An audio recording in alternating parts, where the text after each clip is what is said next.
आज ऋषीनं ऑफिसवरून लवकर आले होते.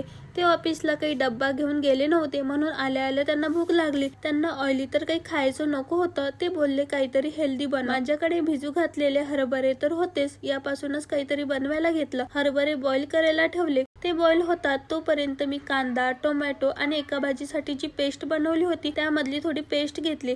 त्यानंतर कढईमध्ये तेल टाकलं, जिरे टाकले, कांदा, टोमॅटो, त्यानंतर ही पेस्ट टाकली. छान फिरवून घेऊन लाल तिखट, हळद आणि मीठ टाकलं आणि चिमूटभर मसाला टाकला. हे फिरवून घेतलं. हे छान झालं की बॉईल केलेले हरभरे टाकून घ्यायचे. यामध्ये मी थोडं पण पाणी नाही टाकलेलं. बॉईल करताना टाकलं होतं ना, तेच पाणी यामध्ये शिल्लक राहिलं होतं. तुमच्याकडे मॅगी मसाला असेल तर तो पण टाकू शकता. बघा, यामधलं सर्व पाणी आटून फक्त थोडासा रस्सा बाकी ठेवला होता. हरभऱ्यांना थोडा ओलावा असला की छान लागतात, कारण एकदम सुके चांगले नाही लागत. त्यानंतर त्यावरती थोडा कांदा, टोमॅटो, कोथिंबीर आणि शेव टाकून घेतले. 10 ते 15 मिनिटांमध्ये पटकन रेडी होती ही भेळ. प्लेट मध्ये सजवल्यानंतर खूपच भारी वाटत होती. भेळला बघून कधी खाऊ कधी नाही असं झालंय माझं. तुम्ही पण नक्की ट्राय करा. कशी वाटली रेसिपी नक्की सांगा आणि चॅनलला सबस्क्राईब करा, व्हिडिओला लाईक करा. बाय.